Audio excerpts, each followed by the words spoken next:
Why do you think the house is in both your names? Do you honestly believe that after years of shared bank accounts, joint credit cards, and a mortgage you both signed, that you are in a partnership of equals? Let me wake you from that comfortable suburban dream. You're not partners, you're an asset. And in the cold, sterile courtroom of family law, your primary function will be reclassified from husband to liability. The modern marriage contract, for a man, is the most dangerously one-sided agreement he will ever sign in his entire life. You agree to provide, to protect, to build. She, in return, agrees to... what, exactly? To stay? To be happy? Those are feelings, not deliverables. They are subject to change without notice. And when they do change, you will be held accountable not for your effort, not for your sacrifice, but for the cold, hard number on your balance sheet. And the brutal truth is that divorce is the final, non-negotiable invoice for your own naivety. In this video, I'm not going to teach you how to win in court. I'm going to teach you what the experience of being systematically dismantled by the system you thought you were building will teach you about yourself, about women, and about the nature of power. This is the education you should have received from your father, but he was too busy being a good husband to tell you the truth. The central, unavoidable truth that a man learns in his first divorce is the concept of frame. And I don't mean the frame of a picture. I mean your personal reality, your operating system. Frame is the unspoken belief system through which you view the world, and more importantly, the belief system through which the world is forced to view you. Most men think they have a strong frame, but what they really have is a collection of borrowed opinions and societal expectations. True frame is not loud. It's not argumentative. It's a silent, unshakable confidence in your own path, your own values, and your own authority over your life. It's the quiet gravity that pulls people and circumstances into your orbit, not because you demand it, but because your presence makes any other reality seem ridiculous. It is the core of masculine energy. It is the one thing a woman cannot provide for herself, and the one thing she will test relentlessly to ensure it's real. I remember a few years back, I was in the final stages of acquiring a smaller tech company. The deal was worth 8 figures. We had everything agreed upon. The lawyers had drafted the papers, and we were set to sign on a Friday. On Wednesday, their CEO calls me. He gets this nervous tremor in his voice and starts talking about a last-minute revision. A new investor had supposedly shown interest, and he wanted to renegotiate for a 20% higher valuation. It was a bluff. A classic, desperate power play. Everyone on my team started panicking. My CFO was running models, my lawyers were talking about litigation. The energy in the room was frantic. I held up my hand. Silence. I picked up the phone, called the CEO back, and said, "John, it's been a pleasure. The offer we agreed upon is on the table until 5 p.m. today. After that, we are walking away and we will never be coming back. I wish you the best of luck with your new investor." And then I hung up. I didn't yell, I didn't threaten, I simply re-established the frame. My reality was that this was a fair deal, and I was not going to be pulled into his reality of last-minute panic and greed. My world would continue, my company would thrive with or without his. My well-being was not contingent on his decision. 2 hours later, he called back, apologized profusely, said it was a misunderstanding. We signed the original deal that Friday. That stillness under pressure, that complete detachment from the outcome because you know your own value and your own path are secure. That is frame. And women, my friend, have a radar for that which is more sophisticated than any military technology on the planet. Your divorce is the ultimate catastrophic failure of your frame. The biggest mistake you made, the one that led you to this point, is what I call the provider's delusion. You believed that by providing a house, a stable income, a safe environment, and a comfortable lifestyle, you were fulfilling your end of the bargain. You believed that your hard work, your long hours at the office, the stress you carried so she wouldn't have to, was a deposit in the bank of her love and loyalty. How you thought you were building a fortress, but you were just building a very comfortable, very expensive cage, and you were in it too. Here is the logical, biological, and psychological reason why this strategy is doomed to fail. A woman is not attracted to resources. She is attracted to the man capable of generating those resources. Let me repeat that. She is not in love with the castle, she is in love with the king who built it. The moment you become the caretaker of the castle instead of the king on a mission, you cease to be the man she fell in love with. You become the groundskeeper. You become a utility. And utilities, by their very nature, are replaceable. Attraction is not a choice. It is a primal biological response. When you are out there in the world, slaying dragons, taking risks, building your empire, you are exuding the very masculine energy that is the key to her attraction. You have a mission. You have a purpose that is larger than her, larger than the relationship. She is a cherished and important part of your kingdom, but she is not the kingdom itself. The provider's delusion is when you make her the kingdom. Your entire life starts to revolve around her happiness, her comfort, her validation. You stop going to the gym because she wants to watch a movie. You give up your hobbies because they take time away from the family. You stop taking risks at work because you have a mortgage to pay. Each one of these small compromises is a brick you remove from your own fortress of frame. You are communicating in 1,000 subtle ways that your purpose is now her. And there is nothing less attractive to a woman than being the sole purpose of a man's existence. It is a crushing burden, and she will grow to resent you for it. Think about the classic nice guy who ends up divorced. He's a good man, he works hard, he doesn't cheat. He remembers birthdays, he fixes the leaky faucet. He does everything he's been told a good husband should do. And his wife leaves him for a motorcycle-riding, tattoo-covered musician who can't hold down a job. And he sits there, stunned, asking, "Why? I gave her everything." No, you didn't give her everything. You gave her everything except the one thing she truly craved. A man with a backbone of steel. A man whose frame was so strong that she felt safe, secure, and, yes, excited to live within it. You became so predictable, so safe, so utterly neutered by your desire to please her that her primal self got bored. And boredom, for female attraction, is a death sentence. You stopped being the king and became the court jester, trying to entertain her. And she left in search of a man who was still wearing his crown. The solution isn't to be a worse man. It's not to be an arsehole or to stop caring. The solution is to reclaim your sovereignty. Stop trying to be a good husband and start becoming a great man who happens to be a husband. This is a fundamental shift in your identity. It's not about what you do, it's about who you are. Your divorce is the universe screaming at you that you abdicated your throne. It's time to take it back. This new identity, this sovereign self, rests on 3 foundational pillars. You must build your life on these, whether you're trying to save your marriage, survive a divorce, or prepare for your next relationship. The 3 pillars of masculine sovereignty are: 1. Your uncompromising mission. 2. Your emotional center of gravity. And 3. Your fortress of assets.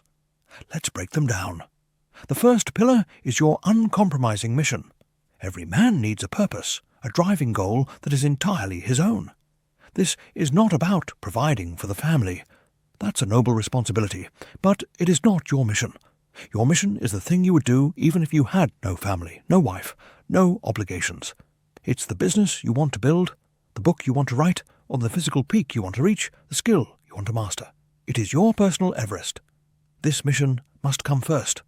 Not because you don't love your family, but because your disciplined pursuit of that mission is the very engine that generates the attractive masculine energy that nourishes your family. When you have a mission, you have direction. You have a reason to get out of bed that isn't just about paying bills. You have a core of steel that is not dependent on her mood or her approval. I saw this in my own life. When I was starting my first major company, I was obsessed. I worked 16-hour days. My wife at the time, my first wife, complained that I was distant, that I cared more about the business than her. I sat her down, and I was honest. I told her, "I love you more than anything, but this mission is a part of me. It's what drives me. Building this isn't just for the money, it's for the challenge, for the act of creation. The man you fell in love with is the man who is driven like this. If I give this up, I won't be that man anymore, and you won't respect me. I need you to be my partner in this, not my anchor. It was a hard conversation, but it was a frame-defining moment. She understood. She didn't always like it, but she respected it. Your practical application for this is simple. Starting tomorrow, I want you to dedicate 1 hour, just 1 hour, every single day to your mission. No excuses. Before work, after the kids are in bed, during your lunch break, it doesn't matter. This is your sacred hour. Guard it ferociously. It could be working on a business plan, going to the gym, learning a language, coding an app. It must be something that is 100% for you. This is how you begin to refill your own well. This is how you signal to yourself and to the world that you are a man on a path, not just a passenger in someone else's life. The second pillar is your emotional center of gravity. You must become the emotional rock. Not an unfeeling robot, but the calm, steady center in the hurricane of life, and particularly in the hurricane of female emotion. Women are emotional creatures. Their feelings can change like the weather. This is not a flaw. It's a feature of their feminine energy. It's beautiful and chaotic. The masculine role is to be the lighthouse in that storm. Steady, unmoving, a reliable point of reference. The man who has lost his frame gets sucked into her emotional storms. When she is anxious, he becomes anxious. When she is angry, he becomes defensive or angry himself. He is a boat tossed on the waves of her emotions. This is exhausting for him and deeply unsettling for her. A woman cannot feel safe with a man whose emotional state is dependent on hers. She is testing subconsciously to see if the lighthouse is still on, if the foundation is still strong. If you crumble under her emotional pressure, she will feel profoundly unsafe, and her respect for you will evaporate. I learned this the hard way, not in a relationship, but in the 2008 financial crisis. I watched my net worth get cut in half in a matter of weeks. The world was in a panic. People I knew, powerful men, were breaking down. The fear was palpable. And in my home, that fear was present too. My wife was terrified.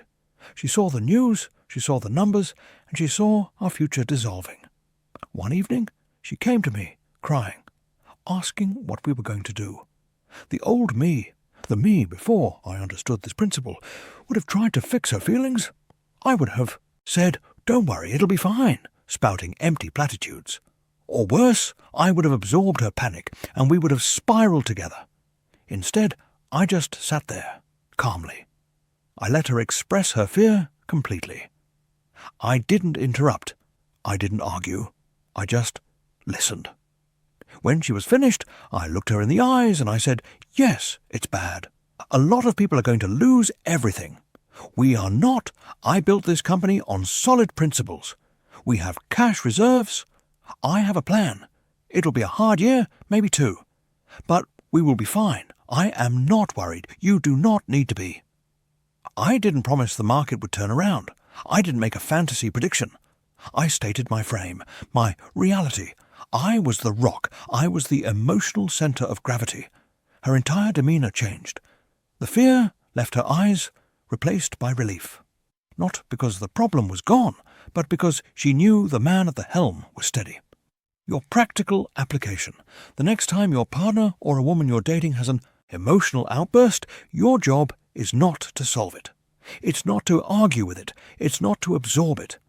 Your job is to be the oak. Stand there, listen, let the wind blow, let the rain fall. When the storm passes, you are still there, unchanged. You can say something like, "I understand you're feeling, insert emotion. I'm here, I'm not going anywhere." Be the calm in her chaos. This is one of the most powerful and attractive things you can ever do. It is pure, unadulterated masculine strength. The third and final pillar is your fortress of assets. This is the truth that will make most people uncomfortable, but it's the one that the divorce court will teach you with brutal efficiency. You must understand that your money, your property, your investments, they are your resources, earned through your time, your risk, and your sacrifice. You must be the commander of these assets, not just a co-owner. The romantic notion of what's mine is yours is a direct path to financial suicide for a man. In the eyes of the law, it becomes what's yours is hers, and what's hers is hers. A divorce will teach you that love is conditional, but contracts are binding. Building a fortress of assets means being smart, strategic, and unapologetic about protecting what you build. This starts before marriage with a prenuptial agreement. People will tell you it's unromantic. That's nonsense. A prenuptial agreement is the most romantic thing in the world.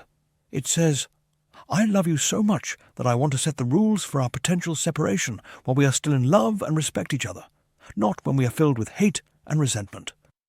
It's a fire escape plan for the skyscraper of your marriage. You hope you never need it, but you'd be an idiot not to have one. Beyond that, it means maintaining financial sovereignty during the marriage. This doesn't mean hiding money. It means having your own accounts, your own investments, your own business, structured in a way that protects it. It means understanding that you are the steward of your family's wealth, and a good steward protects his assets from all threats, both external and internal. A wealthy mentor told me something when I was getting married for the second time. He said, David, structure your life like two corporations entering into a joint venture. The joint venture is the family.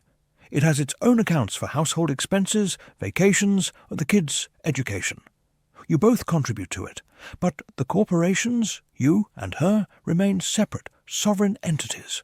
Your core assets, your business, your primary investments, they belong to your corporation, not the joint venture. It was the best advice I ever received. It removes so much of the emotion and conflict from money. It's clean, it's professional. It allows you to be generous from a position of strength, not from a position of obligated surrender. Your practical application here is uncomfortable, but necessary. This week, book a 1-hour consultation with a top-tier family law attorney in your area. Don't tell your wife. This is for your education. Go in there and ask them one question. If I were to get divorced tomorrow, what would my financial situation look like? Have them walk you through the process, the laws in your state, the likely outcomes. I promise you that a 1-hour meeting will be the most terrifying and the most clarifying hour of your year. It will be the ultimate red pill. It will force you to see your situation not through the lens of love and hope, but through the cold, pragmatic lens of the law. That knowledge is the first stone in your fortress. Now, I want you to look down the tunnel of time. Let's look at 2 possible futures. 10 years from today. In the first future, you do nothing. You hear everything I've said, you nod your head, and then you go back to your life. You continue to be the accommodating nice guy. You keep putting her happiness above your own mission. You keep getting swept up in her emotional dramas. You keep your finances completely entangled, believing that love will conquer all. And maybe it will, for a while. But one day you'll come home to a strange silence. The air will be thick with a decision that's already been made without you. You'll hear the words, I'm not happy, or I love you, but I'm not in love with you. And then the machine will start. The lawyers, the accountants, the mediators. You will watch as the life you built is dismantled, piece by people who see you as nothing more than a balance sheet. 10 years from now, you'll be living in a smaller apartment, paying half your income to a woman who now looks at you with contempt. You'll see your children on weekends, if you're lucky. You'll drive past the house you bled for, and you'll see another man's car in the driveway. You will be filled with a bitterness that poisons everything you touch. You'll be cynical about women, resentful of the world, and you will have lost the one thing you can never get back: time. You will be a ghost haunting the ruins of a kingdom you surrendered without a fight. That is the pain that awaits you if you choose the path of inaction. But there is another future. In this future, today is the day you wake up. You listen to these words and you decide to act. You start carving out that sacred hour for your mission. You start practicing emotional stillness. You book that meeting with the lawyer. You begin, slowly but surely, to rebuild your frame. You start becoming the man you were always meant to be. It will be hard. There will be resistance. Your wife might not understand the new you. She might test you even more, trying to pull you back into the old, comfortable dynamic. But you hold the line. You hold your frame. And one of two things will happen. Either she will be reignited with a level of attraction and respect for you that you haven't seen since you first met, because you are finally, once again, the king of your own kingdom. Or you will go through the divorce, but you will go through it as a different man. You won't be a victim, you will be a warrior, you will be prepared, you will be protected, and you will walk through that fire, not to be consumed by it, but to be forged in it. 10 years from now, in this future, you are a sovereign man. You are in the best physical shape of your life. Your business or career is thriving because it is fueled by your mission. You have a life that you built on your terms. Women are drawn to your quiet confidence, your unshakable frame. You date from a position of abundance, not scarcity. Your relationship with your children is based on strength and respect. You wake up every single morning with a sense of profound peace, because you know that you are the master of your own destiny. You are not a liability. You are not a utility. You are the prize. So, let's burn this into your soul. Divorce is the most expensive education a man can buy, and the tuition is half of everything. You own. The primary lesson is this. You were not abandoned because you were a bad man. You were abandoned because you stopped being your own man.